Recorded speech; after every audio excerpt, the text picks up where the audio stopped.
की जय। बोलो विष्णु भगवान की जय। वैशाख के शुक्ल पक्ष की इस मोहिनी एकादशी को भगवान के पुरुषोत्तम रूप राम जी की पूजा का विधान है। भगवान की प्रतिमा को स्नान आदि करा, उत्तम वस्त्र पहना, उच्च आसन पर बैठाकर आरती उतारनी चाहिए और मीठे फलों से भोग लगाना चाहिए। तत्पश्चात प्रसाद वितरित कर ब्राह्मणों को भोजन तथा दान दक्षिणा देनी चाहिए। रात्रि में भगवान का कीर्तन करते हुए मूर्ति के समीप ही पृथ्वी पर सो जाना चाहिए। इस व्रत के करने से निंदित कर्मों के पाप से छुटकारा मिल जाता है। जो हमने किसी के निंदित कार्य उसे कर रखना, बुराई सुराई बड़े मनयोग पूर्वक सुन रहे थे युधिष्ठिर ये कथाएं। अब उन्होंने विनती भाव से कहा, हे नटवरनागर, वैशाख मास के शुक्ल पक्ष की एकादशी के बारे में भी कथा सहित सब बातें मुझे इसी प्रकार बतलाई जैसे आपने अब तक बतलाई। भगवान श्री कृष्ण ने कहा, कुंती पुत्र, जब सीता जी के वनवास के बाद रामचंद्र जी बहुत व्यथित थे, तब उन्होंने वशिष्ठ जी से पूछा था कि गुरुदेव मुझे कोई ऐसा व्रत बतलाइए जिससे समस्त दुखों, संतापों और पापों का क्षय होकर मेरे हृदय को शांति मिले। उस समय वशिष्ठ जी ने जो उत्तर दिया वो मैं तुम्हें सुनाता हूँ।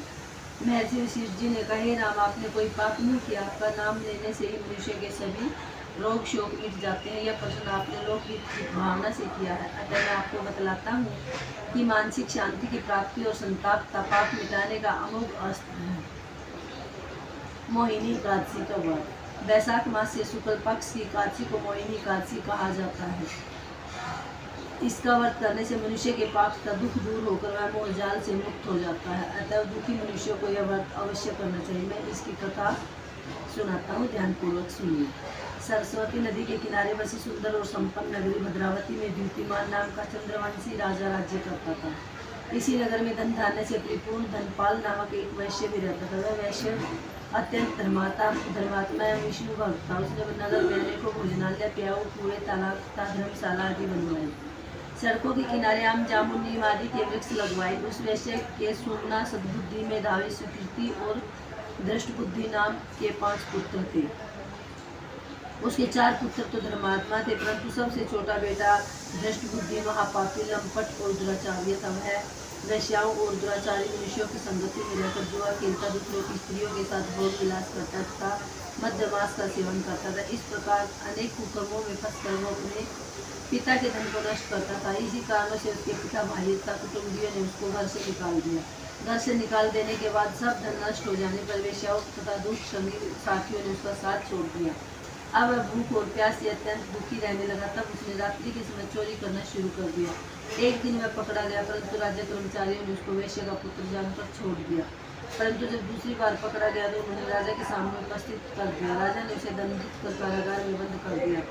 कारागार में राजा ने उसको बहुत दुख दिए और फिर नगर से निकाल दिया। अब तो वो वन में रहकर जानवरों के शिकार पर अपना जीवन यापन करने लगा। एक दिन भूख प्यास से व्याकुल वह शिकार का पीछा करते करते कौंडिल्य ऋषि के आश्रम में जा पहुंचे। उस समय वैशाख मास था और कौंडिल्य ऋषि गंगा स्नान करके आ रहे थे। उनके भीगे वस्त्रों के छींटे पड़ने से उसको कुछ सद्बुद्धि प्राप्त हुई और वह मुनि के सामने हाथ जोड़कर कहने लगा, हे मुनीश्वर, मैंने अपने जीवन में बहुत पाप किया था। आप उन पापों से छूटने का कोई साधारण और बिना व्यय का उपाय बतलाइए।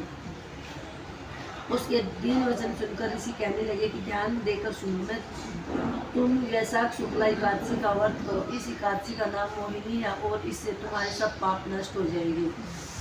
मुनि के वचन सुनकर वह अत्यंत प्रसन्न हुआ और उसके द्वारा बताई गई विधि के अनुसार उसने मोहिनी एकादशी का व्रत किया। हे राम, इस व्रत के प्रभाव से उसके सब पाप नष्ट हो गए और अंत में वो गरुड़ पर चढ़कर विष्णु लोक गया। इस व्रत से मोह माया आदि सब नष्ट हो जाते हैं। अतः संसार में इस व्रत से श्रेष्ठ अन्य कोई व्रत नहीं है। इसके महात्म्य को पढ़ने अथवा सुनने से 1000 गोदान का फल प्राप्त होता है। बोलो एकादशी माता की जय। बोलो विष्णु भगवान की जय। जय माता रानी की। जब